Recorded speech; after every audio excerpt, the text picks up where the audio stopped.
Seenaa tokko dhageenyaan garaa koo na raasee qabadheetiin dhufee isiniifis barreessee assalaamu alaikum salaamtaan toyoo si geessee atuu ni deebistaa komantiirra keessee hin deebistu jechuuf miti sumaan yaadachiisee amma gara seenaa waliin achi seennee sirri dhageeffadhu akka si jalaan bannee barsiisaa tokko jira kan rabbiin hin beekne. Barattoota isaa kan sammuun cimanii gaafii akka malee tokko gaafannaani kunoo gaafiin isaa kan akkanaa kana waan argine malee waan hin argamne ni jira ni jenna waan ijaan hin argine ni jira hin jennu kan ilaallee arginu jiraachuu haa amannu jedhee itti himnaan barattoota isaatti gorsee isaa ijoolleen irrumaa fudhatti ammaasii deebi'ee gara gaafachuutti chookii lafaa fuudhee itti agarsiisaa iji keessan chookii kana ni mul'isa eeyyee argaa jirra jedhaniin barsiisa jiraachuu chookii kana arguun nu beeksisa ragaadha nuuf ta'a arguun mirkaneessa gaafii itti fufee afaan mi'eeffatee kitaaba daree keessaa tokko ol fudhatee kitaaba kana argitanii jedheetiin gaafate ijoolleen tunis eeyyee ni argina jettee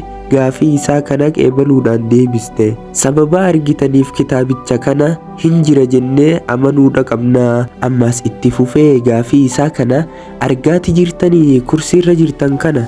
hin argina jedhanii maaliif hin argine waanuma arginuuf dhufnee irra teenne erganaan jettanii kursiin ni argina kursiin jira jenneetiin amanuudha qabna ammas gara gorsaa ijoo achi dhihaate gaafii isaa kan cuunfaa ijoo san gaafate samii tokkoffaa kana argaadhaa jirtanii eeyyee argaa jirra barsiisan jedhani kanaaf hin jira jettanii amanuu qabdanii samii kan torbaffaa hoo takka argitanii arginee hin beeknu nu isa torbaffaa inni nu argaa jirru kan tokkoffaa qofa wanni inni gaafateef samicha torbaffaa hin jiraa kan amanu musliimoota qofa kanaafuu samiin torbaffaa hin jiru jennalaa jedheeti itti himaa yaa subhaanallah sharri isaa daa'imaa keessatti maqaala ammas achi dhufee gara cuunfaa dubbii sirri dhageeffadhuu gurra qalbii qabi kanaafuu rabbii isa musliimoonni samii torbaffaa ol arshii gubbaasanii inni achi jiraa jedhanii amananii isin rabbicha san hoo argitanii beektanii jedheetiin gaafannaan ammas barattoonni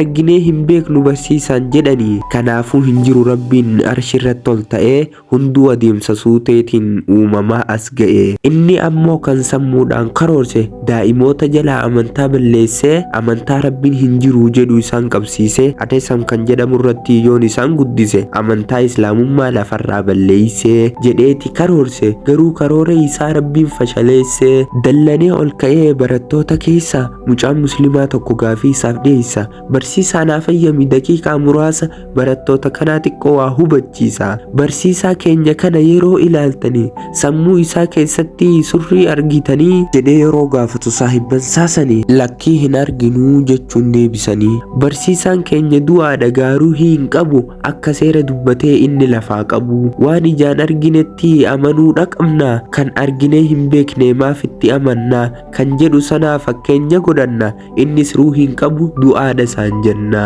barattoota ammaa xiqqoo kolfisiisee gurra qalbii qaawuufitti as deebisee amma xiqqoo wayyaahee qaama of qabbaneessee mucaan gadi bahee barsiisaan harka qabee maatiin kee hoo eessa wayi kunoo waan cabee karaa kan kufrummaa duraaniirraa dabee mucaan harka qabee maatii isaa geessee amantaa muslimummaa rabbiin qeebalchiisee